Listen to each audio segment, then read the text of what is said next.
We are live. Episode 1 of season 2. I've got a brand new microphone. I got a brand new buddy in Reid Bennett, and I got a brand new show for you guys this year. Super stoked about this. Welcome to a new year and a new season. Look, I host this podcast for one simple reason. I believe that clarity beats noise, and there's no shortage of headlines, opinions, or predictions about commercial real estate. What's missing, I think, is grounded market-specific insight from people actually doing the work, listing, leasing, underwriting, and closing deals in commercial real estate. So this market pulse exists to cut through the national narratives. It's here to explain what's actually happening on the ground in the markets that we're active in, so that we can help owners and investors and operators make better decisions with real data and real context. I say this isn't about hype or hot takes, but those are the two things that get the most impressions on all the platforms. So we will have some hype and some hot takes today and going forward. But more than that, I have been studying what Dan Sullivan calls your unique ability in depth over the last 2 months. My unique ability is about pattern recognition and then mobilizing media, technology, and people around those patterns. This is one of those tools to do that. And so we're here to help you in regards to your pattern recognition, your positioning, and your preparation. Look, we talk a lot about Kansas City. The show is called the Kansas City Commercial Real Estate Market Pulse, sponsored by Midwest CRE Advisors. That's my firm. But look, Kansas City's it's a durable market, but even steady markets shift, right? So our job is to read those shifts early and translate them into action. So if you own, operate, invest, or advise in commercial real estate in the Midwest, this show is for you. And this slide matters, right? Because the Market Pulse isn't just a podcast. This is a strategic tool for our firm. Every episode does 3 things for us.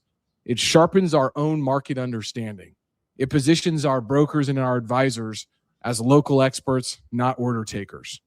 And it creates consistent high trust touch points with owners and investors. I mean, look, I get calls on a weekly basis. When an owner hears one of our brokers, myself, speak intelligently about pricing, about cap rates, about demand or timing, before they ever meet us, half the work is already done. It also creates alignment.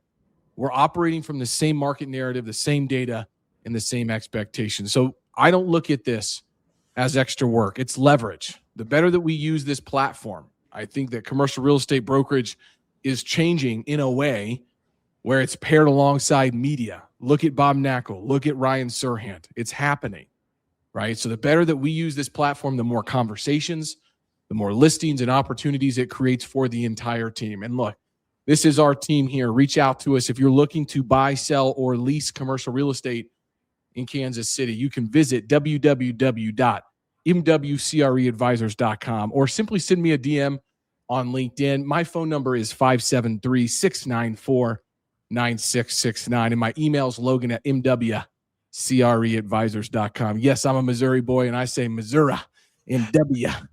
Because I'm from Jefferson City, Missouri. And I used to bale a bunch of hay when I was 13 and a half years old. And that's how I got all these muscles. Anyways, we got an incredible guest today, Reid Bennett. I've been following Reid for a long time. Reid is the National Council Chair of Multifamily Properties for SVN Chicago Commercial, right? He's got more than 20 years of experience. He specializes in advising owners and investors on the acquisition and the disposition of multifamily properties nationwide, including market rate, workforce, and affordable housing assets such as Section 8 and LIHTC communities, both what we have done here at Midwest CRE Advisors as well. But throughout Reid's career, he's completed hundreds of multifamily transactions and is consistently recognized as a top producing advisor within the great SVN platform. Got so many good buddies at the SVN platform. Took a deep look at starting the SVN here locally here in Kansas City, or expanding upon, collaborating, whatever. So SVN had my number for sure. But he's known for his analytical, data-driven approach. He's a frequent podcast guest and industry speaker. He offers insights on multifamily distress, valuation, capital markets, and emerging investment opportunities across the United States. Reid, we already have a ton of listeners tuning in. So I will tell you, if you would like to ask myself, probably not me, but if you'd like to ask Reid a question today about multifamily, you've got an expert, a nationwide expert here today. So drop your questions into the comments. My team is monitoring. They will call, text me, tell me to look at your comments. Stop talking, Logan, and look at the questions. Katie will be all over me, and we'll get your questions answered. So drop them down in there. Reid, we got a bunch of people in here live. I know you can't see it, but I can see it on my side. Super exciting. Welcome to the show. Happy New Year. Hey, Happy New Year to you, Logan. I'm pumped to be on with you because it was years ago that I was watching you on LinkedIn, and that's when I kind of got into LinkedIn, and I tried to catch up to you with LinkedIn connections. I just hit 22,000. I was like, sweet. There we go. I think I beat him, and I look at you, you're like 35,000. So you're always moving the goalposts on me, man. Man, we're trying. Yeah. I mean, the LinkedIn platform has become harder to grow, I think, because there's more users, right? Yeah. Now, that being said, if you got on and you consistently continue to add value, the algorithm is finding that information, and it is elevating that information. But I took an approach about 6-7 years ago and said, am I going to look back 6 to 7 years, 10 years from now and say, man, I wish I didn't post every day on LinkedIn, or wish I did, right? And I'm trying to find these asymmetrical bets that you can make. Graham Weaver is all up in my head. Never met the guy. Hope I do one day. He runs some private equity company. I forget what it's called, but I love his newsletter. And he was a land warrior. He was a rower over there at, I don't know, I think it's Stanford or something like that. But that's where he was a guest lecturer. And he talks about asymmetrical bets, decisions that you can make every single day that have unlimited upside and very limited, if no, downside. Everybody's looking at for in the investment side, very hard to find. Yeah. But in your personal life and some things in your business life, I have found that you can make some of those asymmetrical bets. So for me, it's waking up 7 days a week at 5 a.m. and working out and reading the Bible and then going to take my kids to school. I've got 3 kids, 6, 5, and 2, and then I go to church every single day. And then I do my power list on my Remarkable tablet, and then I get the day started. Those are 5 asymmetrical bets that I make every single day to try and win the day. I had a football coach back in college said, hey, we don't worry about tomorrow, right? We're just trying to win the day. And I got to say, Reid, your LinkedIn comment earlier today pumped me up because you were coming on the show and you got up and you got the workout in, man. So that's awesome. That's it. Well, I remember you and Jerome Mallory, I think, doing your workouts, and absolutely, it was motivating me. And look, if you can motivate one person to do one workout, I think that's a job well done. I mean, have you ever finished a workout in your life and at the end of it said, I wish I didn't work out? Yeah. Well, I usually would say no to that, but I am training for the World Indoor Rowing Championships right now. And my workouts on Tuesday, Thursdays, and Sundays, sometimes after I'm done, I say, good golly, that was violent. Yeah. And I wish I probably didn't go that far. But you were done with it, though. I had one workout that I wish I didn't do. And it was probably 20 years ago. I was showing my brother how to do dumbbell presses. Oh, yeah. And I think I had 80s at the time, and I smoked it out, and I was done, and I was dropping them, and somebody had left a dumbbell standing up underneath, so it crushed the bones in my hand when it landed. That was the only workout I wish I didn't do, but every other one I was happy to do. So pumped to be on.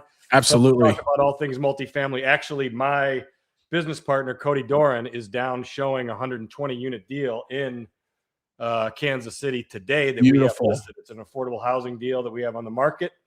So I love the market. I love the Midwest. We can talk all things Midwest. We can talk across the country. Happy to take it wherever anybody wants to go today. So thanks again, man. Amazing. Well, we got to just shout out to our live listeners. Benjamin Gutman is saying, is there a Jefferson City, Kansas? No, sir. It is Jefferson City, Missouri. So there you go. And he's watching from the gym right now. Well, he says he's itching. Sorry, he's itching for the gym. Well, get yourself in there, man. Get yourself in there. Look behind me. Look behind me. That's a walking treadmill right there, right? Get some steps in. Do what you can. You could do push-ups. You do some air squats. Maybe you want to do a little Jocko Willink and get some burpees in there, right? And we got Jason Sneed, my man. Jason Sneed says, you've got this, though, Logan. Thank you. I needed that today, Jason. I appreciate that, my man. Let's get into it, guys. We've had some fun. But, guys, we got to talk about this. $162 billion opportunity. Look, Reid, I before this show, I wanted to get in here and I wanted to throw some numbers up here for us to discuss. Mm-hmm. All right. Everybody keeps talking about the multifamily or just the commercial real estate loan maturity wall. So I wanted to bifurcate that and try to actually figure out what those figures look like. Sure. And so what I found was that in 2026, there looks to be around $162 billion in multifamily loans that are maturing. This should say this year. Apologize. This year, which is a 56% increase from 2025. So that might say, right? One might say that owners are facing unprecedented pressure. They have to refinance or they have to sell those deals. And then we also pulled in a nice stat here. Distressed sales have already reached a 10-year high at 5.1% of transactions, right? And so I'm just curious if your figures on what you guys are tracking is somewhat similar to that, or are you seeing something else in the industry right now? No, I mean, we're definitely seeing that, but you know, we could go back and talk about, you know, the different, what distress actually means in multifamily today, because let's do that.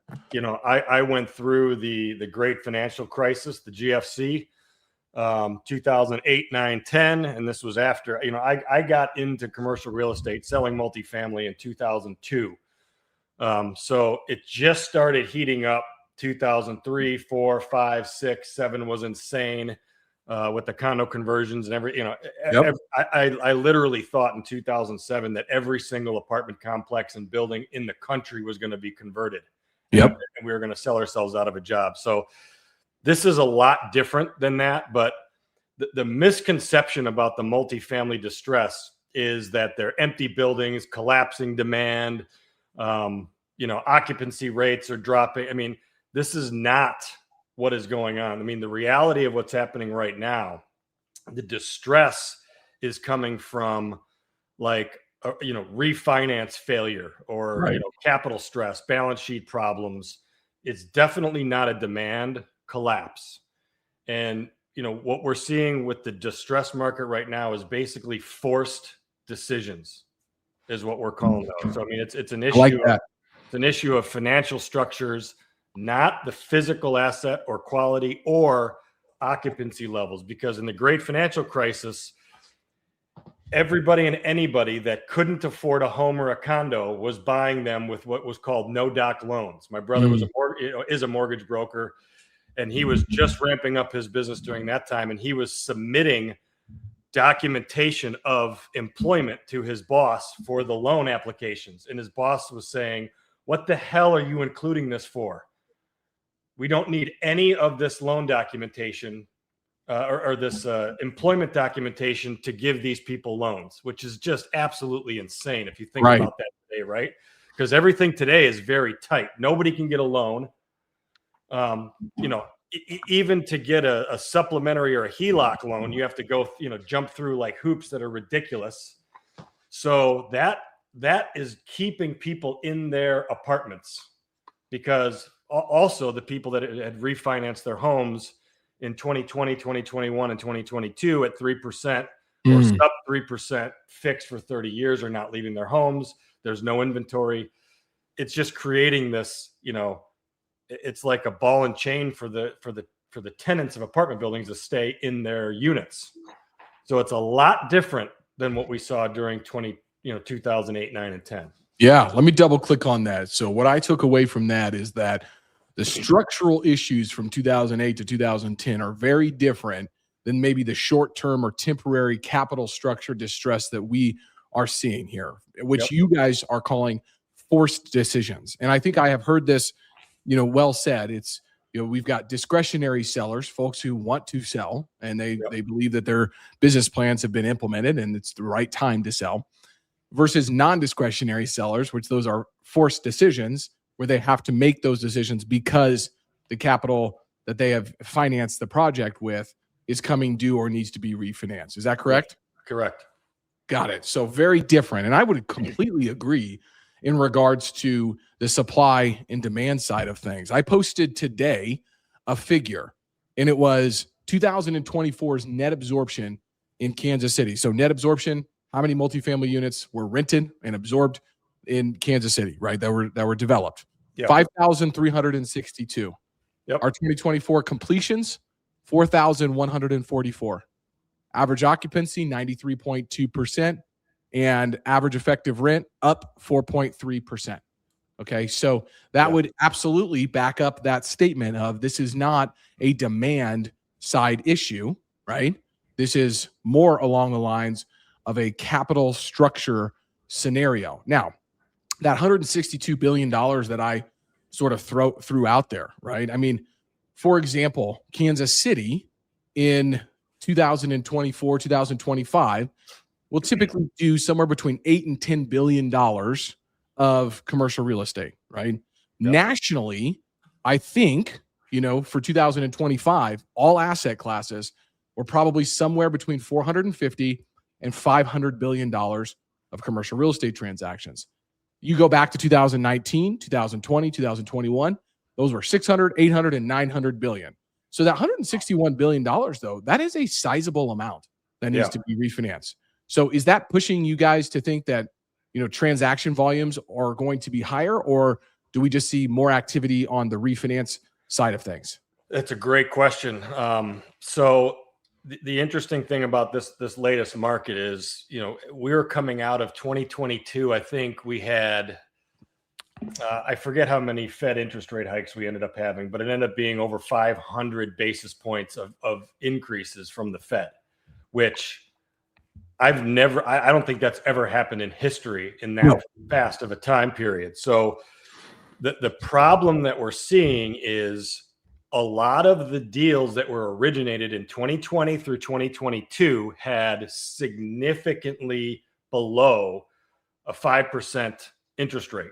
Absolutely.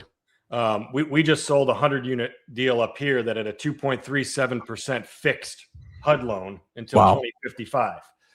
So the thing that we saw was if you didn't have a HUD loan that had a 35-year fixed rate time, we noticed that there was just a ton of short-term bridge debt that was utilized during that period of time.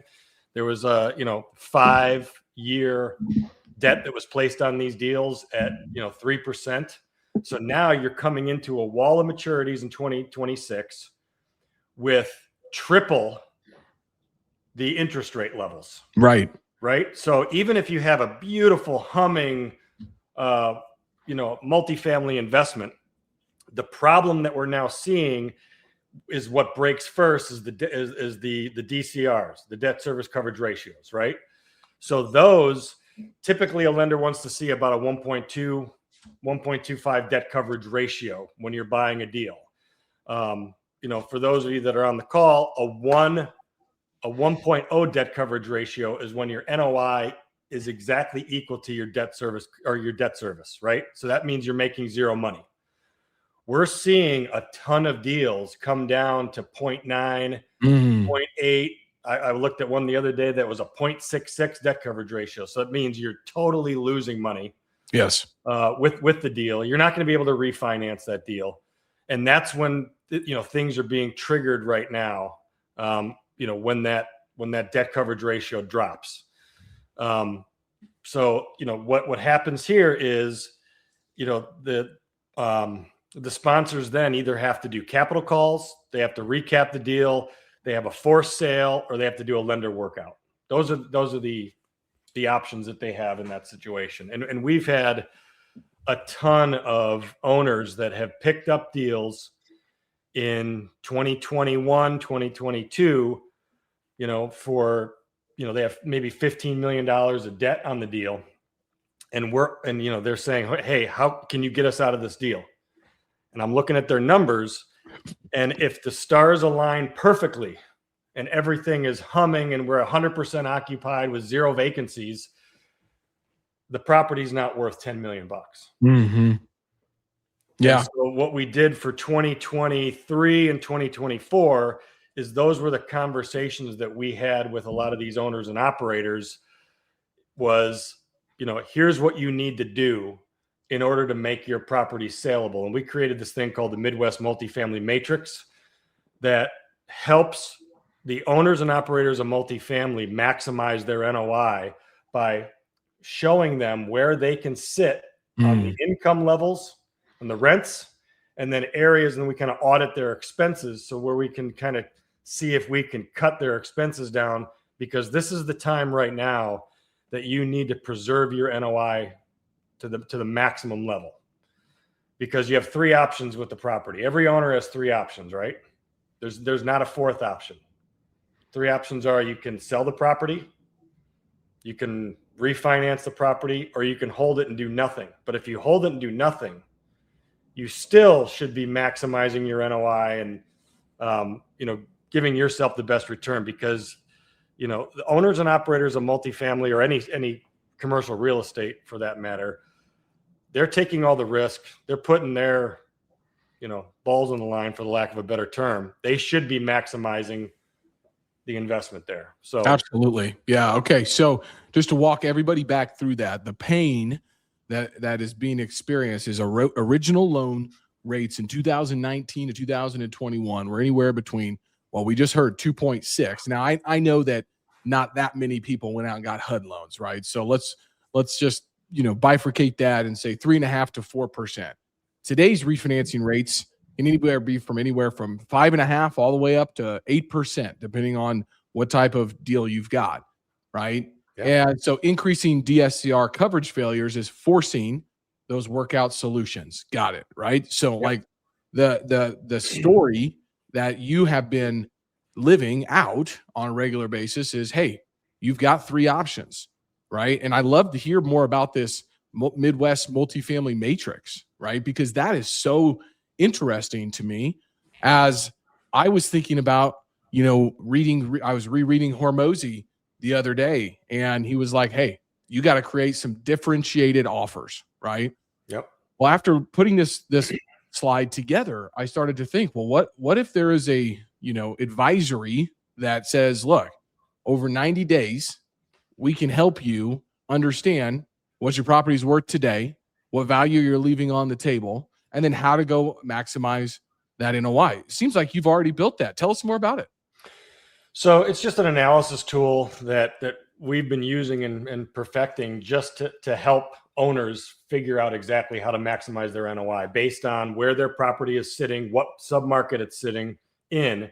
We have a number of different tools that we have live management software data that I can drop in their property as it relates to a subset within about a mile radius around them.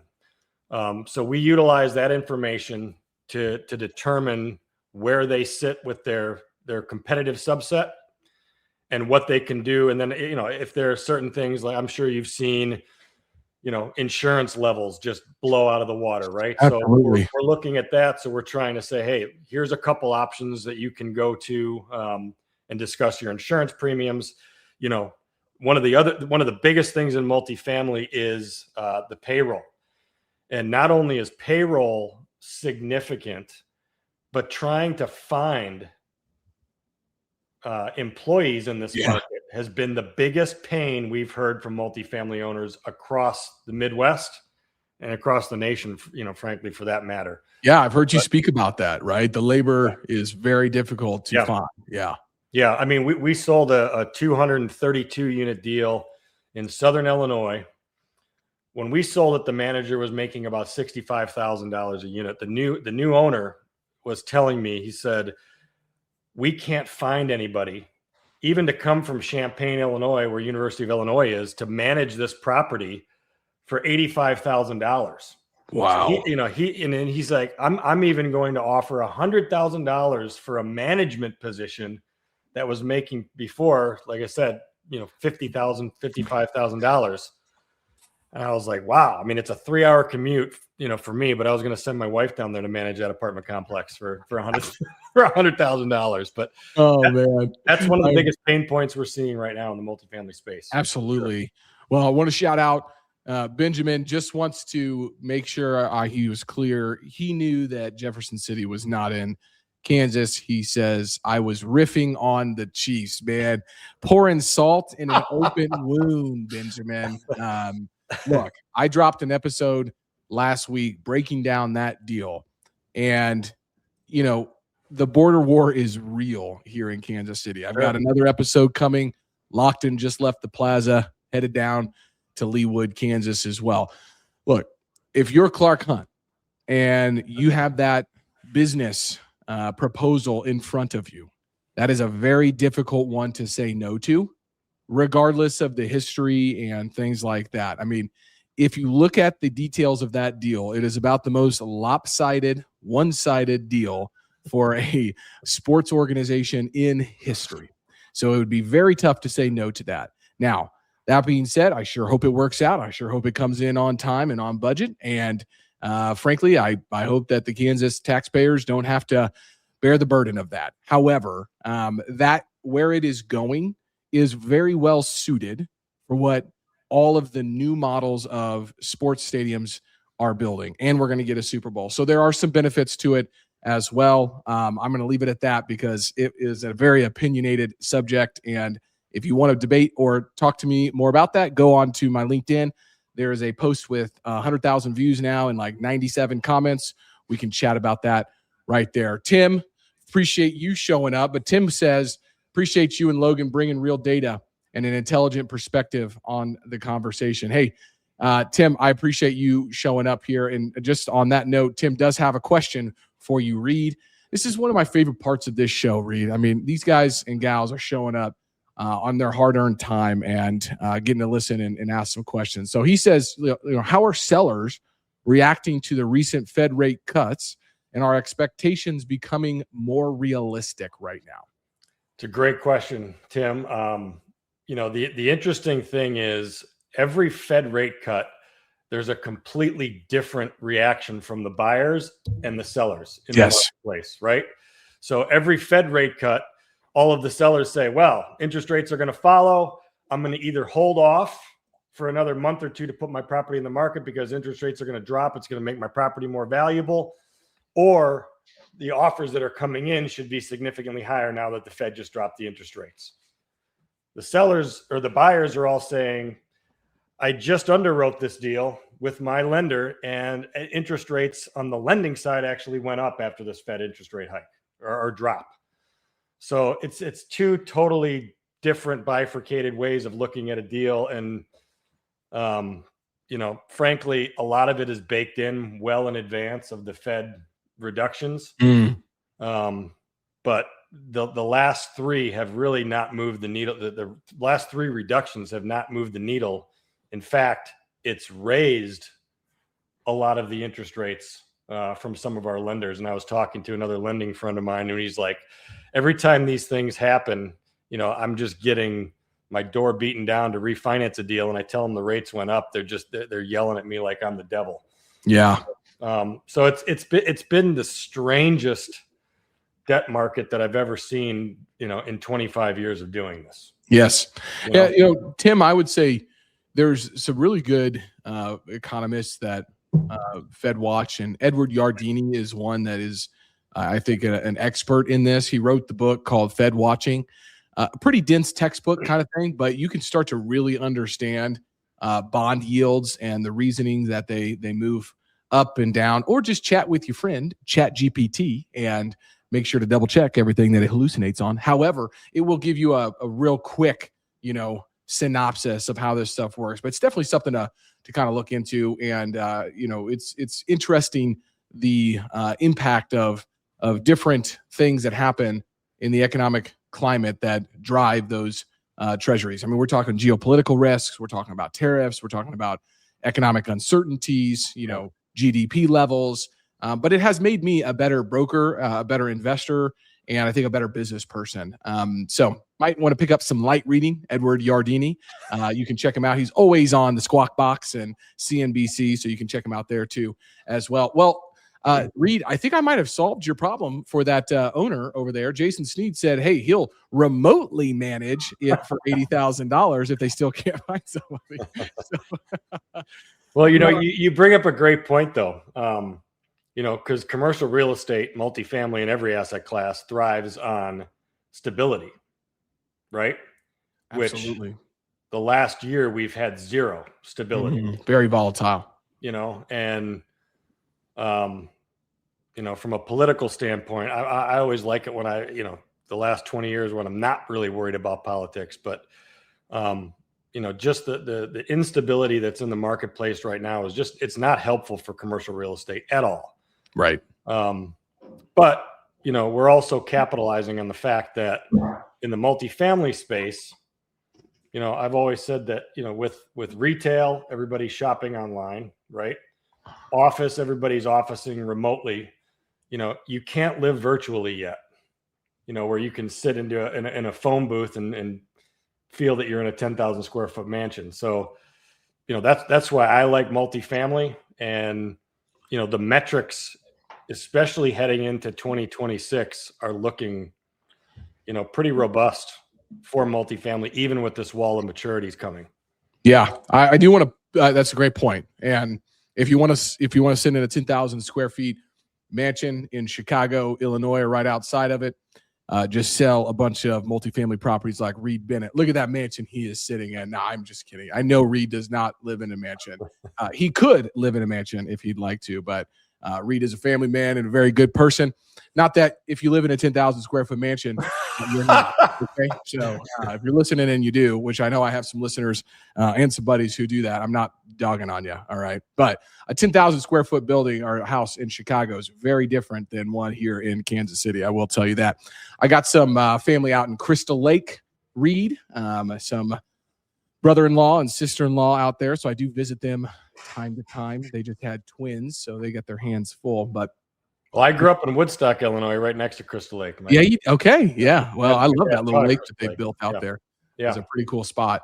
Yeah. Okay, I think this point that Tim brings up here, this buyer-seller disconnect, is exactly what conservative underwriting is so critical today. Is a good one. Yeah, and it's a good one because this is the thing that I see on LinkedIn quite a bit. Oh, I started 2 years ago, and I had a very clear vision, and it was to buy undervalued multifamily assets with conservative underwriting. And I have done no deals. Right. Okay, so how do we respond to that right now? Because I know Tim is hunting for multifamily deals. First and foremost, Tim, make sure you reach out to Reid, get on his list, underwrite the deals that he's going on and working on. But how are you seeing these deals that are being sold? How are the buyers making sense on the acquisition prices? Like, what are they doing? Are they not staying conservative on their underwriting? Are they assuming loans? What is it that's making multifamily deals move right now, Reid? Well, so we have to unpack that question. There's a lot of different angles for this one, right? So let's start with the assumption of the loans. We sold a number of deals in 2025 that had assumable financing, both HUD and Fannie and Freddie. The challenge with that is the lenders are scrutinizing the buyers that are assuming these loans even more than on a fresh loan. So it's been, to jump through the hoops to do that has been very difficult. The other challenge that we saw with assuming loans is if you didn't juice that initial loan to the maximum that you could, we had a lot, I had a lot of conversations over the last 2 years where the sellers were saying, look, I have this fantastic assumable financing, right? 4% financing, fully assumable. Okay, sweet. Let's take a look at it. What's the loan balance? Well, the loan balance is $8 million and I want 20. The problem there is nobody's coming in with $12 million down for a $20 million deal, even if the loan was 0%. That's right. At that point. So that was the big disconnect we saw with sellers that had favorable financing, but not enough juice on the LTV. So that was one of the challenges. I mean, but Reid, we can just put a supplemental on it and it'll make sense, right? Yeah. Good luck with the supplemental on these deals. The HUD. Sorry, that's a little inside joke for some folks that operate in this industry on a regular basis. Yeah. Well, that's like saying, I'm selling this deal. The rents are so low, the new buyer can raise them, no problem. The seller didn't want to because he liked all of his tenants. That's exactly right. Just didn't want to do that. Just didn't feel like doing it. But and that is one thing also that we're seeing with a lot of the owners and operators is they are raising their rents on the renewals. Yes. $100, $150 when they were trying to do that on a full gut renovation of each unit. Yep. And that's been the other conversation we've had with a lot of owners where I underwrite their deal. I show them what the value is. And with today's debt structure, what we would likely see from the marketplace. And they're saying, why would I sell that when I'm raising my rents $150? Nobody's moving out. And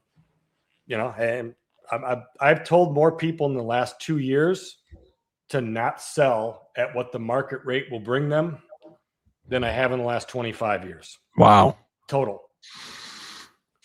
Doesn't do a lot for our pocketbooks here. Sure. We make money on the transaction, but we're, hopefully, having the discussions with the owners, giving them the real perspective as to what, what we're also doing is we're taking their number, we're putting in either, on the screen in their office or if it's a Zoom, and we're showing them, look, here's where your current T12 NOI is.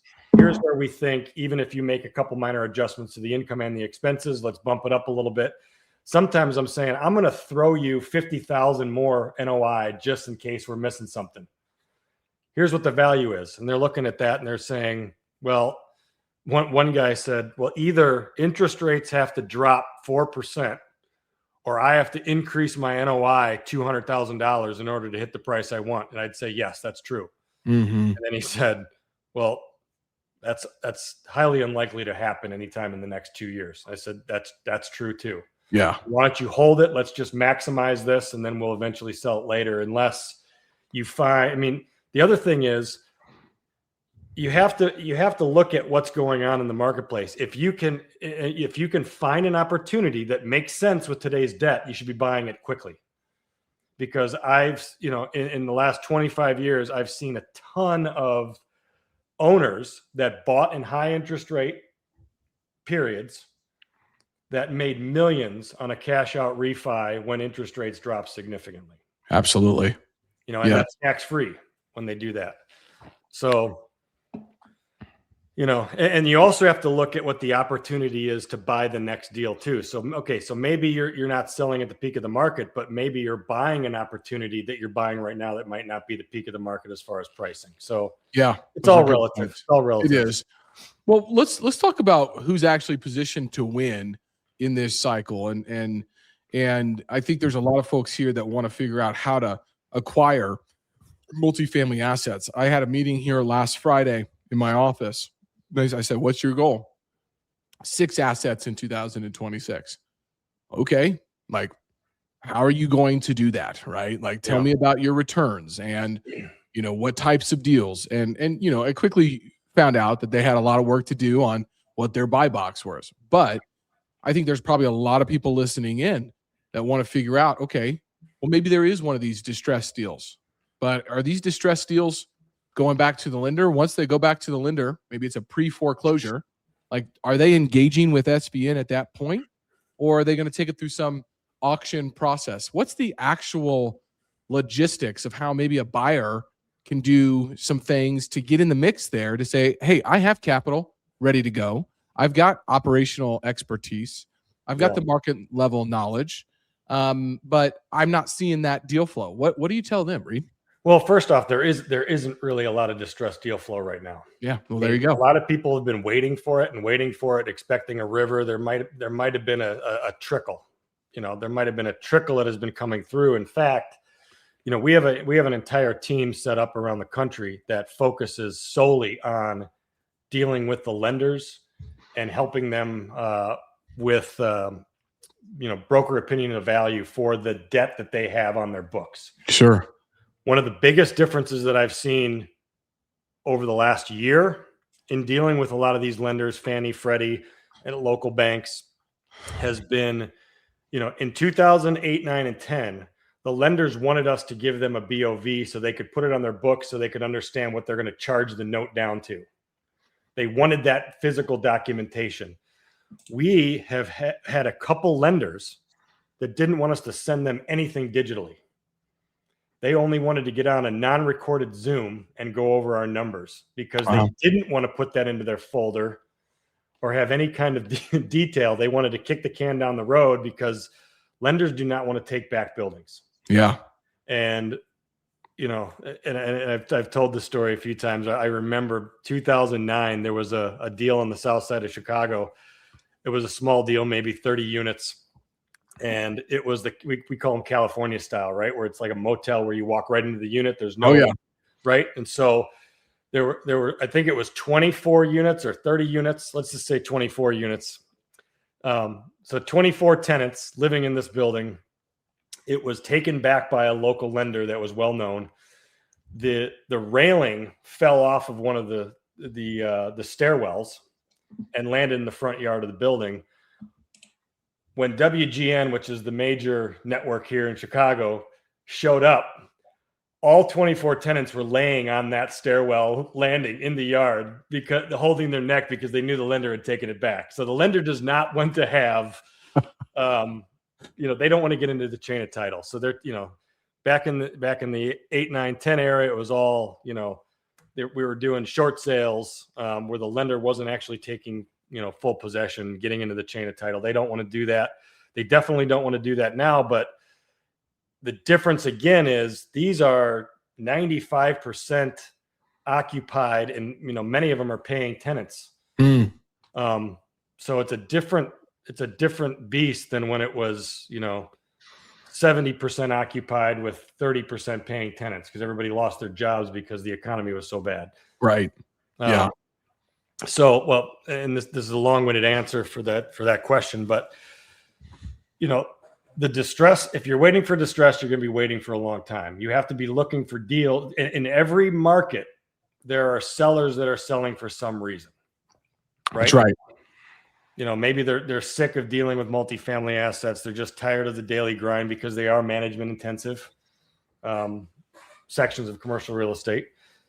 Maybe they had a death in the family. Maybe they have a health issue. I mean, there's always sellers in every single market. So you just have to look at that.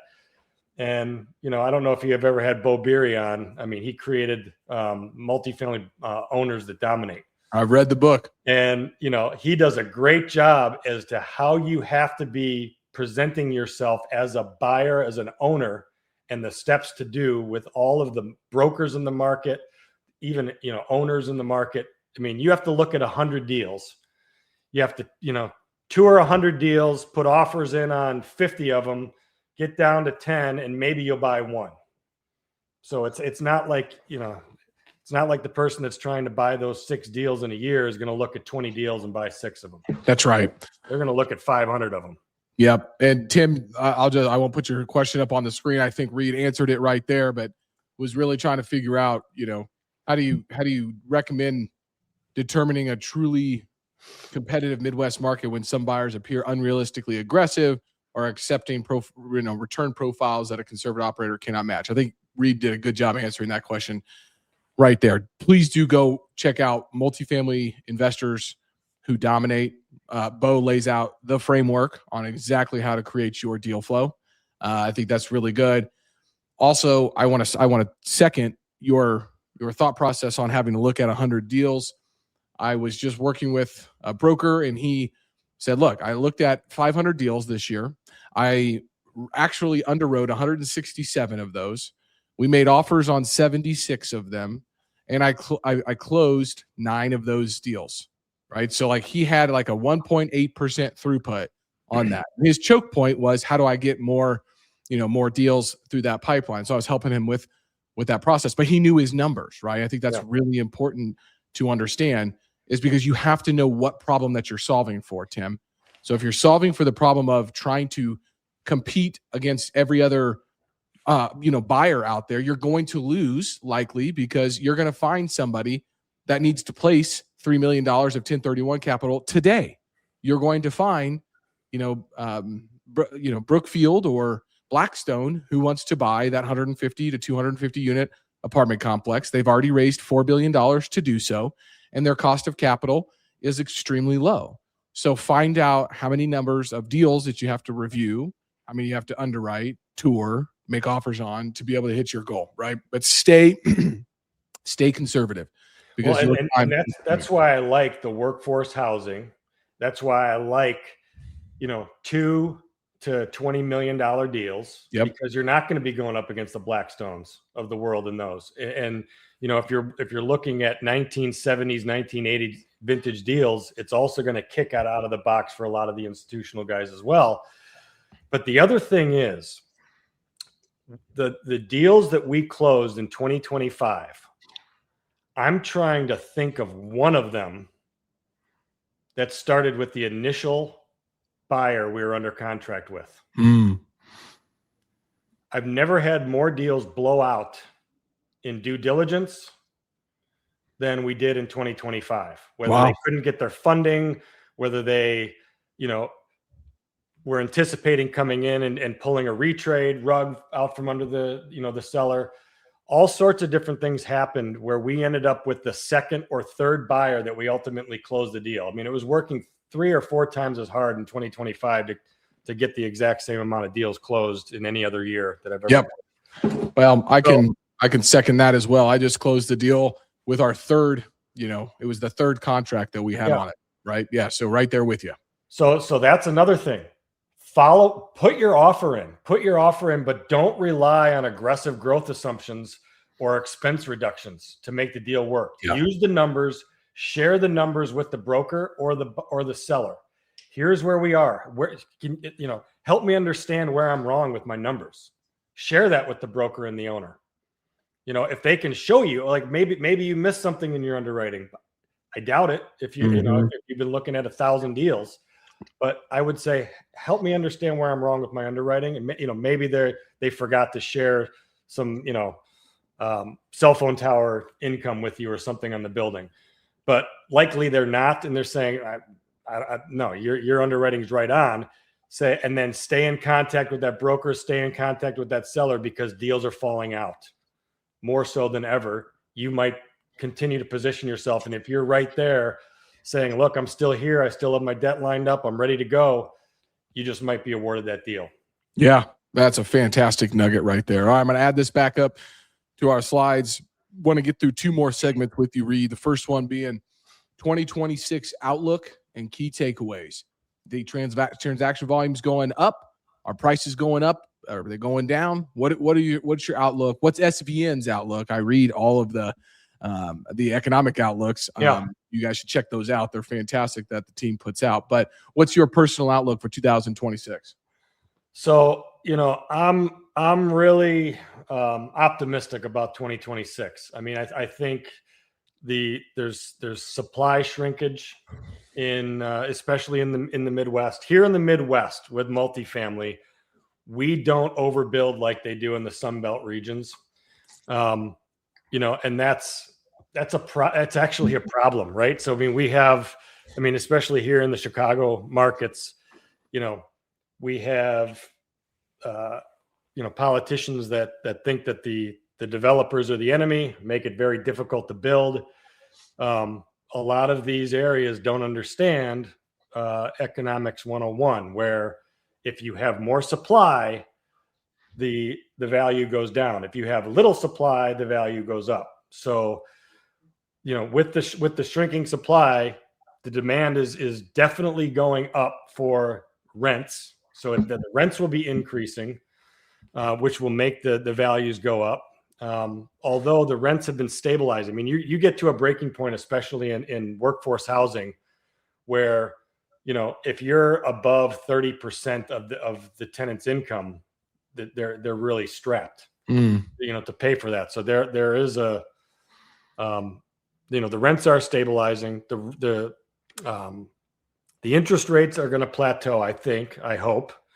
And, and then the maturities that we're going to see are going to force some action. So I see there's going to be a lot more deal volume, I think, in 2026 moving forward. Yep, I would agree. I think it's going to be up 15, 16%. So get prepared now. Tim says, hey, he really appreciates that advice, really reinforces the exact approach they've been taking. And I just said, stay the course, Tim. Yeah. Stay the course, my friend. You're doing the right things. My favorite. I think another quote for 2026 will be, this is going to be the reset, not the collapse. Yeah. Right. I absolutely agree. Yep. Absolutely agree. I'm hoping to get either Akhil Patel or Phil Anderson back on the podcast here in the first quarter for 2026 to continue to talk about the real estate cycle. If you're out there listening and you are an expert in the real estate cycle, the land cycle, you want to come on and discuss that with me, banter back and forth, have a little bit of fun, get out to 36,000 people, get your word out there, reach out to Katie or myself on the team. Love to have you on. I really want to talk to somebody who's been studying that for 25, 30 years because I like to try to remember the future. So my favorite thing to go through with all of the guests, Reid, are the quick takes, my friends. So your favorite book or podcast can be all time or something that you're reading right now. What would be the answer to that? Well, I get more onto the health because if you don't have your health, you have nothing moving forward. So I'm a big Huberman Labs podcast listener. Andrew Huberman does he gets so cerebral and in depth. I'm listening to that. I'm trying to pay attention to, I'm watching, I'm trying to think of this other one that I was really looking at the other day. Oh man, I'll remember it. But the books that I've been reading, you've announced a lot of them, and you always do a pretty good synopsis of a lot of these groups that stay in the habits. And but the funniest thing is the first book that got me into real estate and understanding it was Rich Dad Poor Dad by Robert Kiyosaki. Way back in the day, made me totally think of different things. I just read Bob Knackel and Rod Santomassimo's book, which was fantastic. If you want to get into the mind of probably one of the best commercial real estate brokers in the country of all time. So those are the things that I'd be looking at right now. Selling Buildings is a great book. Rod and Bob will be following you up on the podcast in the next 2 weeks. So very, very excited to have both of them, Bob back on the show and Rod on for the first time. So super stoked about that. All right. Well, we've talked a lot about advice today for someone interested in taking advantage and getting some multifamily, assets. But do you have one main takeaway for somebody that maybe we haven't talked about yet for 2026 for them? Well, I think, commercial real estate is all about, I call it, wallowing in the mundane. You have to be able to do the same thing over and over and over every day. And if you're trying to find deals, you have to be consistently reaching out when, nothing happens for 2, 3, 4 months at a time. A lot of the panels I've sat on over the last 2-3 years, a lot of the biggest developers and owners and operators have said that they're just sitting back and waiting. Now, sitting back and waiting and being patient doesn't put money in your pocket, but getting into a bad deal will take you down for life. Mm-hmm. So you have to be patient. You have to be strict with your underwriting on deals that you're trying to buy, and then hang around the rim because there's going to be some rebounds that you're going to be able to pick up. Love that. Absolutely. Reid, if people want to follow you, reach out to you, get on your deal flow list, start building relationships with you, how do they get in contact and follow you? Easiest way is LinkedIn. I'm pretty active on LinkedIn. I have all my information sitting on there from my cell phone to my email on LinkedIn. Reach out there. I'll get back to you and we'll get you on the distribution list. Beautiful. Thank you so much, Reid, for joining us for the first episode, season 2 of the Kansas City Commercial Real Estate Market Pulse. Dropped a lot of knowledge. I learned a lot. We had incredible engagement. So just want to give a shout out to all of our listeners, folks showing up live, bringing us questions, Make sure to tune into the next episode, which I'm sure is next week. We'll let everybody know about that. Reid, thank you so much for your time today. If you want to learn more about Kansas City commercial real estate, what's going on, what's happening, here's how you can get in contact with myself. I already gave you my cell phone, my email address, but here it all is. Head on over to www.mwcreadvisors.com. We're here in Kansas City, Missouri. My office is actually in Kansas, but we do work all over the states. So thank you guys for tuning in. Reid, it's been a pleasure, man. Thanks for coming on the show. Likewise, Logan. Great talking with you, man. See you guys soon.